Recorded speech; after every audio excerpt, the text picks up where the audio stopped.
राम राम बंधुओं, ज्योतिर्लोक में आपका हार्दिक स्वागत है। उपनयन संस्कार में हम क्या कहते हैं, जल पूरण, आलंबन, उपस्थान तक की चर्चा कर चुके हैं और इसके पश्चात ब्रह्मावरण से लेकर हवन जो नवाहुति है वो क्रिया करके बरही होम तक की क्रिया संपन्न की जाती है। पूर्णाहुति और भस्म धारण शेष रहता है। बरही होम तक की क्रिया, हवन क्रिया जो है वो की जाती है। अग्निस्थापन की बात करें तो अग्निस्थापन पहले ही हो जाता है, इसका ध्यान रखना है। और उस अग्नि में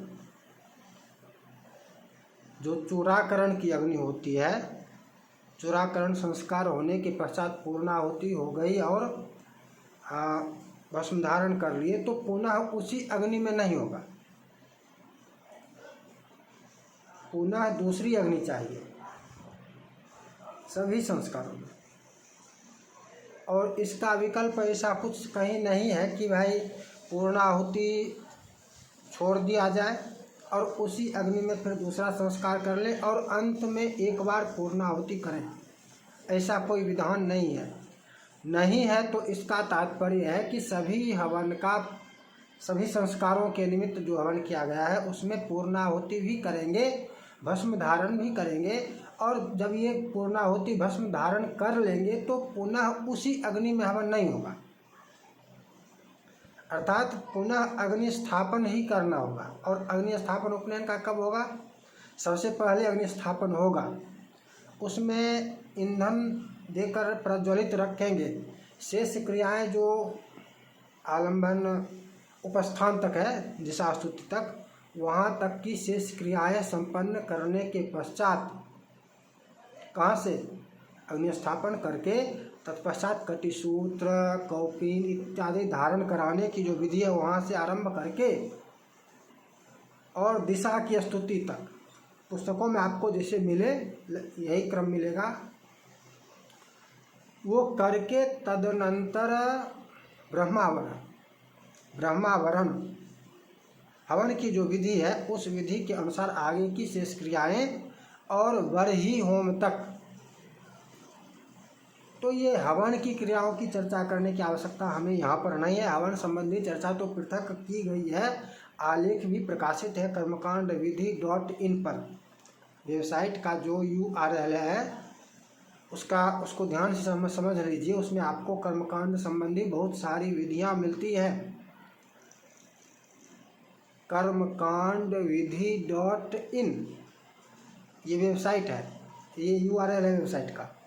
इस पर आप लिंक डिस्क्रिप्शन बॉक्स में मिल जाता है, वहाँ पर आपको कर्मकांड की अनेकों विधियाँ मिलती है। इसी प्रकार से पौराणिक विधान के लिए संस्कृत मंत्र.in है, वहाँ पर आपको पौराणिक सभी विधियाँ, चाहे वो स्वस्ति वाचन हो, कलश स्थापन हो, पुण्याह वाचन हो, अन्य सारी बातें और भी आगे शेष कार्य भी, शेष विधियाँ भी वहाँ पर आपको उपलब्ध की जाएंगी।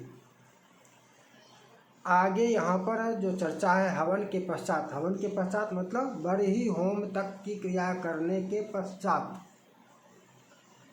पहले अनुशासन है।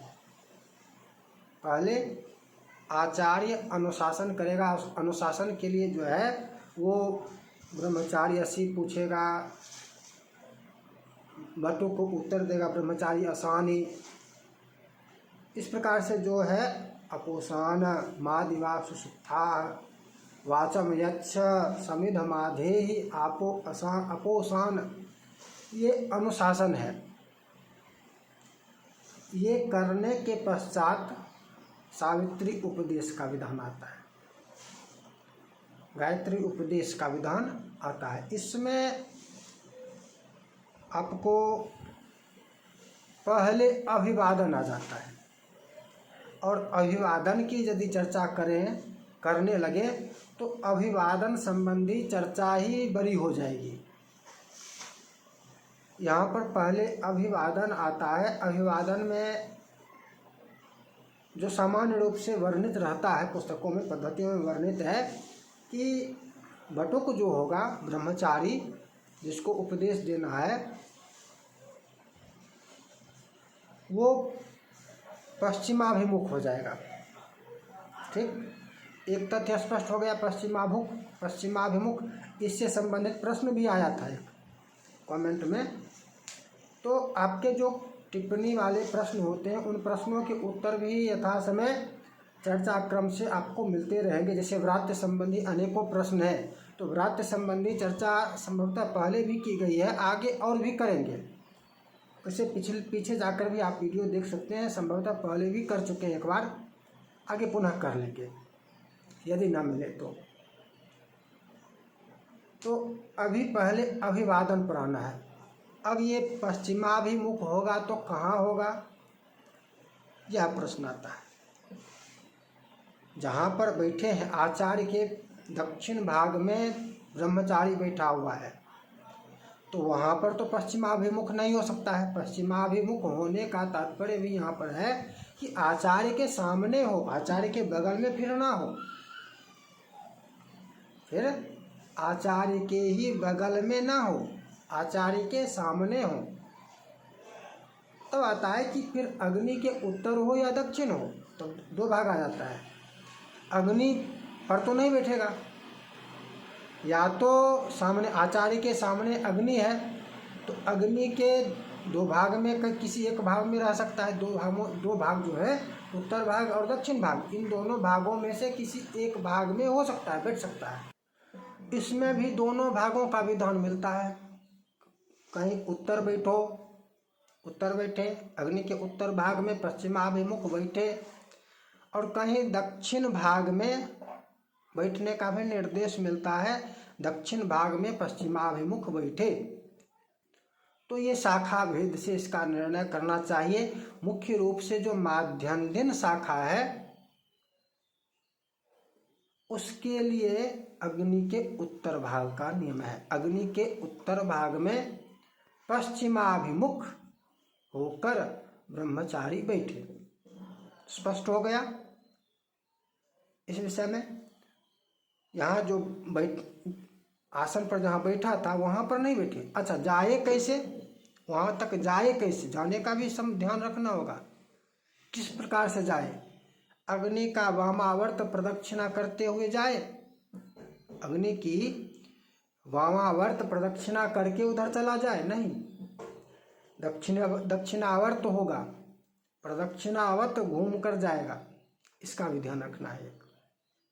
ठीक, अब प्रणाम करने का है, वो तो सभी जानते हैं कि दाहिने हाथ से दाहिने पैर को छुए और बाएं हाथ से बाएं पैर को छुए, ये सभी जानते हैं। इसमें और भी कुछ द्रव्य का भी होता है कि कुछ द्रव्य इत्यादि भी वहाँ पर हाथ में ले ले, ये सब लेकर बैठे। अब इसमें भी एक और प्रश्न है विचार करने का, वो जो कपड़े से ढका जाता है। कई बार इसके ऊपर संदेह किया जाता है कि ये कहाँ से आ गया, ये कहाँ पर है, ये कहाँ लिखा हुआ है, प्रश्न आता है ना। इसका उत्तर आपको मिलेगा, प्रमाण सहित मिलेगा। और यदि आप प्रमाण लिखना चाहते हैं तो लिख भी सकते हैं। प्रमाण यदि लिखना चाहते हैं तो लिख भी सकते हैं। प्रमाण लघु आश्वलायन स्मृति से है, अन्य स्मृतियों में भी होगा। हमने जहाँ से लिया है, अभी जो देंगे वो जहाँ से लिया है उसका नाम आपको हमने बता दिया, लघु आश्वालयन स्मृति। क्या है प्रमाण, तो प्रमाण देखिए, नमस्कुर्याद् गुरोः पादौ धृत्वा हस्तद्वयेन च ब्राह्मणोऽहं भवानीह गुरोऽहं ते प्रसादतः। पहला जो श्लोक है इसमें कहा कि नमस्कुर्याद् गुरोः पादौ, स्पर्श करे, प्रणाम करे, स्पष्ट हो गया। धृत्वा हस्तद्वयेन च, विधि बता दिया कि दोनों हाथ से करे, दोनों पैर को छूकर करे, दोनों पैरों का स्पर्श करे और कहे क्या, ब्राह्मणो हम भवानी गुरु हम ते प्रसादतः। तो ये कहने वाला जो विषय है ये पद्धतियों में आपको नहीं मिलता है, तो इसको ये नहीं कि अब इसको भी उसमें घुसा दें, पद्धति में नहीं है तो भी बटुक से कहवाए और कहवा भी देंगे तो भी कोई बड़ी बात नहीं है कि वो प्रार्थना कर रहा है कि आपके प्रसाद से मैं ब्राह्मण होऊंगा और याचना कराए। गायत्री मामब्रूहि, गायत्री मामब्रूहि शुद्धात्मा सर्वदास्मि संगृह्य पाणिभ्याम स्वस्य च ब्रह्मचारिणः वाससाच्छादनं कृत्वा गायत्रीमनुवाचयेत्। गायत्री उपदेश करने के लिए कहे बटुक, ठीक। तब आगे की विधि बता रहे हैं, संगृह्य पाणिभ्याम स्वस्य च ब्रह्मचारिणः। आचार्य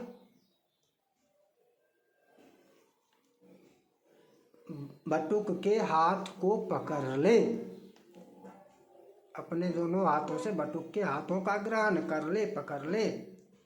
ये विधान आपको व्यवहार में मिलता नहीं है।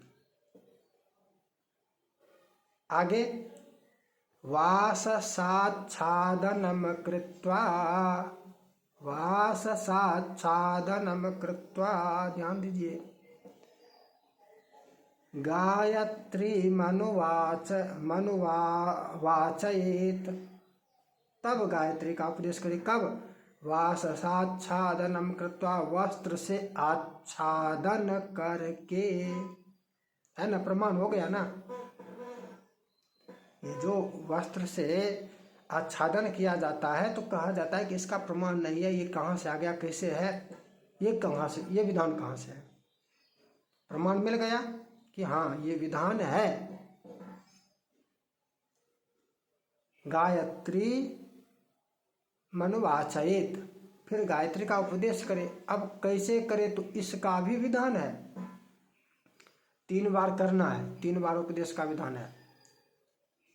3 बार गायत्री बताए, गायत्री पढ़ाए, सिखाए, गायत्री मंत्र दे, 3 बार।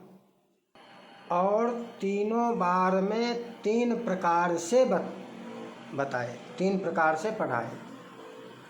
कान में भी दिया जाता है, और आच्छादन का तात्पर्य हो वहाँ पर ये भी हो जाता है कि कान में ही दे, कान में ही दिया जाता है, मंत्र की भांति है, मंत्र ही है तो कान में दिया जाता है।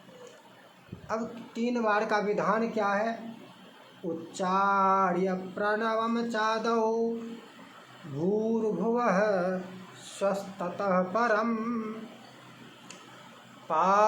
पादमर्धमृचं चैव तम यथा शक्ति वाचयेत। उच्चार्य प्रणवम चादौ, पहले प्रणव का उच्चारण करे, फिर भूर्भुवः स्वस्ततः परम, भूर्भुवः स्वः, तत्पश्चात जो ऋचा है, ऋचा के लिए तीनों बार में 3 प्रकार से पढ़ाने का विधान है।